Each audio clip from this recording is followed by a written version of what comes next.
আজি আমি ষ্টুডিঅ'লৈ কাক মাতিছোঁ দুজন ভাইৰেল গায়ক আৰু দুজন ভাইৰেল গায়কৰ দুটা গীত আৰু এই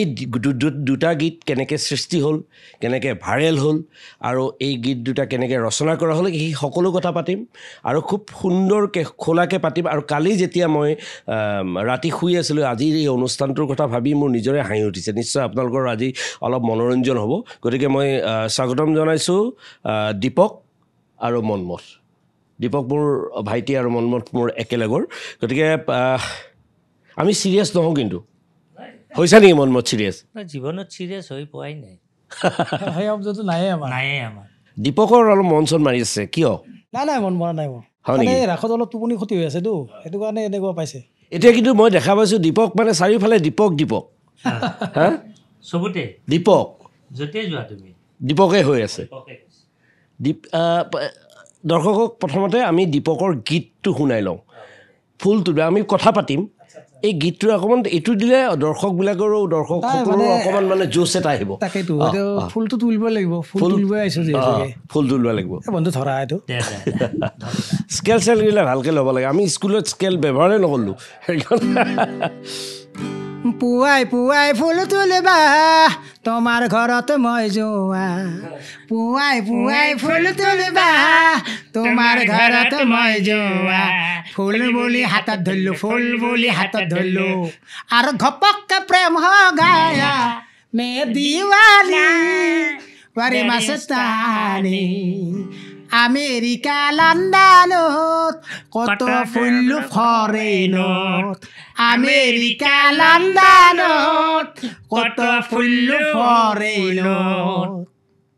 খাতা খাতা ডিস্কো পেন কত কিনলো বাজাৰত তুমি বুলি হাতত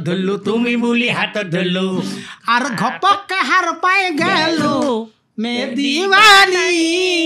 बारे मस्तानी समंदर का किनारे हो समंदर का किनारे हो समंदर का किनारे पुखरी पारत अकलाकली आप घपक के आ गया है मैं दीवानी बारी मस्तानी বঢ়িয়া দীপকে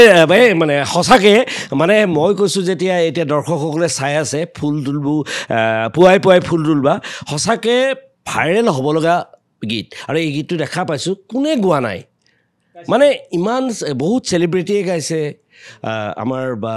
বহুত মানে এনেকুৱা সেইদিনা এটা মই দেখা পালোঁ ৰীল এটা দেখা পালোঁ সেইটো চাগে চাউথৰ কোনোবাই গাইছে মানে তেনেকুৱা অকণমান মানে চেহেৰাটো তেনেকুৱা লাগিলোঁ মানে সঁচাকৈ ভাল লাগি গ'ল এই গীতটো আৰু যে এই যে আমাৰ এহাল যে দক্ষিণ আফ্ৰিকাৰ ফালৰ যে কি নাম আছিলে কিলিপল তেওঁলোকৰ মুখত পৰা নাই নেকি বাৰু কিন্তু তেওঁলোকক ভাল লাগিব তেওঁলোকে এইবিলাক সন্ধান কৰি থাকে কিন্তু দেই কি চলি আছে নিশ্চয় হয়তো অলপ সময় ল'লেও কৰিব তেওঁ গাব যিয়ে নহওক আৰু এটা কথা কওঁ এতিয়া গীটাৰখন যেতিয়া ল'লা আৰু এটা ভাইৰেল চং মানে ক'ভিডৰ পিছত 2020 মানত মনমথ আছিলে সেই ভাইৰেল গীতটো আচলতে কি জানে মই গায়ক নহয় মই জানো মই এক্টৰ কিন্তু ই গায়ক সি এক্টৰ ইয়াৰ মানে বহুত প্ৰতিভা আছে আমি একেলগে দুইটাই পঢ়িছিলোঁ মানে প্ৰতিভাৰ ইয়াৰ মানে অভাৱ নাই তাৰমানে মই কেৱল সেই এক্টিংহে কৰোঁ সেইটো যে কি গালোঁ অধচ সেইটোৱে ভাইৰেল হ'ল কিন্তু মানে অদ্ভুত কাৰবাৰ সেইটো গম পাইছোঁ সেইটো মানে আৰু মানে সেই গানটো যদিও খং উঠে বেলেগে গালে কিন্তু নিজে গালে কিন্তু খং নুঠে নহয় কেইদিনমান মই এনেকুৱা কামোৰ খালোঁ তাৰমানে পাৰিলে দেখা পালে মানুহে মোক মাৰিব খোজে কিছুমানৰ ফূৰ্তি লাগে এইটো কি কৰিলে গান নাই মইতো বাৰ কৈছোঁ এইটো মই গায়ক নহয় মই মোক এক্টৰ হিচাপে ল'ব কিন্তু তথাপিও সেই মঞ্চত গ'লে গাব দিয়ে হেৰি ক'ব কেইদিনমানতো সেনেকুৱা হৈ গ'ল নিজৰে মই নেকি অসমৰ নাম্বাৰ 1 গায়ক নাই নাই কল্পনাটো কৰিব লাগে আৰু তোমাৰ বনাব মন যোৱা নাই নেকি পিছত না পিছত আৰু এটা বনাইছিলোঁ এইটো ফ্লপ মাৰিছোঁ এবাৰেই আৰু নাই নাই আমি আৰু কথা পাতিম এইবিলাক গান কেনেকৈ সৃষ্টি হ'ল এই গানবিলাক কেনেকৈ ভাইৰেল হ'ল কথা পাতিম কিন্তু তাৰ আগতে গানটো শুনি ল'ব খুজিছোঁ দৰ্শকে ৰৈ আছে কিন্তু দীপকে অলপ ধৰি দিলে ভাল দীপকে যেনেকৈ কৈছে স্কেলটো মোৰ কিন্তু আকৌ স্কেল তেল নাই বুজিছানে তুমি এনে এবাৰ ধৰি দিবা ফুলনি মানে বাগিচা বাগিচা মানে ফুলনি ফুলনি মানে বাগিচা বাগিচা মানে ফুলনি হায় ফুলনি মানে বাগিচা বাগিচা মানে ফুলনি ফুলনি মানে বাগিচা বাগিচা মানে ফুলনি ফুলনি মানে বাগিচা হায় ফুলনি মানে বাগিচা বাগিচা মানে ফুলনি ফুলনি মানে বাগিচা তাৰমানে এইটো এটা ভাল জানানে কেতিয়াবা যদি হেৰি মঞ্চত যদি আৰ্টিষ্ট আহি নাপায় তাক উঠাই দিলে হ'ল কোনোবা এজনক আৰু এইটো কিমান সময় গাব পাৰি সেইটো কোনো নিৰ্দিষ্ট নাই কেতিয়া শেষ হ'ব একো ঠিক নাই তুমি মানে এবাৰ তলত এবাৰ ওপৰত আৰু কেতিয়াবা যদি পৰীক্ষা চৰীক্ষাটো প্ৰশ্ন আহে তুমি ভাল লগা গীত এটা মনত নপৰিলে এইটোৱে গাই দিলে হ'ল গীতটোতো তোমালোক চবেই যেতিয়া গান বুলি ভাবি থৈছে এইটো গাই দিলে এইটো গানহে গাব দিছে বোলে মোৰ মনত নাই এইটোৱে গাই দিওঁ আৰু এইটো গান যেতিয়া প্ৰথম ভাইৰেল হৈছিলে তেতিয়া তোমাৰ ঘৰৰ মানুহখিনিৰ ৰিয়েকশ্যন কি আছিলে তাৰমানে কি হৈছে এই ঘৰৰ মানুহখিনি দেই ঘৰৰ মানে মই এটা কথা কৈছোঁ এইটো যেতিয়া মই বিহুৰ কাৰণে এটা ট্ৰেক বনাইছিলোঁ বনাই পেলাই মোৰ এটা বন্ধু নাই ভাইটি এই হেৰি বুলি আমাৰ দত্ত সি লিখে নৱদত্ত বোলে তাক শুনিব দিলোঁ সি আৰু কাৰোবাক শুনিব দিলে এনেকৈ থাকোঁতে এদিন ৰাতি 24 তাৰিখ নেকি এপ্ৰিলৰ ঘৰ আহি পালে মোৰ ভতিজাটো কৈছে বাবা তোমাৰ গান এটা ভাইৰেল হৈছে মোৰ গান ভাইৰেল হৈছে কি তাৰপিছত যে হয় মোবাইলটোত যে চাওঁ গোটেই সেইবিলাকে তাৰপিছত এটা সময়ত নিজে ৰাতিপুৱা ইমান ৰিপৰ্টাৰ আহিলে কিবা আহিলে ঘৰৰ মানুহ অতিষ্ঠ হৈ গৈছে অতিষ্ঠ তাৰপিছত যে মই আপোনাৰ বিশ্বাস কৰিব নকৰে মানুহে বেছি কোৱা বুলি ক'লে চকীয়ে ভাড়া কৰি আনিছোঁ বাহিৰত বহিব দিয়া ইটোৰ পিছত ৰাতি 12:30 ৰাতিপুৱা 7টা বজাৰ পৰা মানে টেণ্ট হাউচৰ চকী ভাড়া কৰি আনিব লগা ভাড়া কৰি আনিছোঁ মই এইটো কৈছোঁ এনেকুৱা হৈছে বঙাইগাঁৱৰ পাইছে দাদা আমি গৈ আছোঁ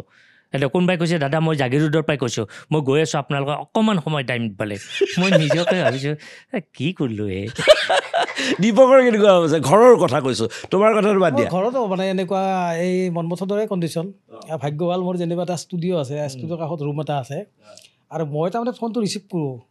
কিয় ৰিচিভ কৰোঁ তাৰমানে মোৰ ফোনতে চব কাম হয় কোনোবাই ট্ৰেক বনাব বা কোনোবাই এনেকুৱা ৰিচিভ কৰোঁ ৰিচিভ কৰাৰ পিছতে গম পাওঁ নহয় কেছটো এইটো সিদিনা এজন বকৰ পাই গৈছে এজন মাজবাটৰ পৰা আহিছে এনেকুৱা প্ৰথম অৱস্থাততো ঠিকেই আছিলে প্ৰথম দিন ঠিকেই আছিলে তাৰপিছত মানে মিছেছে মোক কয় তুমি এটা কাম কৰাহে একটো ফোন ধৰা এটা মানুহ ৰখা আৰু 2 নম্বৰ এই চাহ পানী যোগান ধৰা এটা ব্যৱস্থা কৰা আৰু মই নোৱাৰোঁ খং উঠছে আৰু মানে তুমি দিব নালাগে তোৰ চাহটো আৰু কিয় দিব লাগে আমাৰ আৰু বস্তুটো কি ঘৰত আমি আতিথ্য কৰে মানুহ এজন আহিছে মানে যদিও মোৰ কমাৰ্চিয়েল প্লেচ মানে ষ্টুডিঅ'টো তথাপিও মই থাকোঁ মানে 2nd ফ্ল'ৰত গতিকে সেনেকৈ আহিলে মানুহ আৰু কাষত এখন এইবোৰ মানে পাৰ্লাৰ এখন আছে গতিকে মানুহ আহিলে ধৰক চাহ খাই ভাইটি ইমান দূৰৰ পৰা মাজবাটৰ পৰা ল'ৰা এটা আহিছে বা তেজপুৰৰ পৰা আহিছে সিদিনা এজন এতিয়া কেনেকৈ কওঁ মানে একাপ চাহ খাই যোৱা এনেকৈ ক'বই লাগিব এওঁক ফোন কৰি দিওঁ এওঁ কামোৰ খাই যায় এতিয়া বম কামোৰ হৈছে এতিয়া মানে ময়ো নিজে কামোৰ কিছুমান প্ৰগ্ৰেম কৰিব যাওঁ না আপুনি গানটো গাই দিয়ক মোৰ মানে বাকী চব সেইটো কথা ক'লে মাথাটো নষ্ট হৈ যায় একদম হৈ যায় আৰু মই তেতিয়া যেতিয়া এইটো ভাইৰেল হোৱাৰ পিছত বহুত চেনেল মানুহ গৈছিলে মই অফত কৈছোঁ তাৰমানে মানে কেমেৰাৰ সন্মুখত কোৱা নাই যে জীৱনত ইমান এক্টিং কৰিলোঁ বুজিছানে বহুত কৰিলোঁ ভাড়াঘৰ কৰিলোঁ খিচিৰি কৰিলোঁ নাটক কৰিলোঁ কোনো এদিন আহি সোধা নাই আপুনি কিন্তু ভাল অভিনয় কৰে দিয়ে সেই অধচ কাম এটা কৰিছোঁ ভাই চবেই আহিছে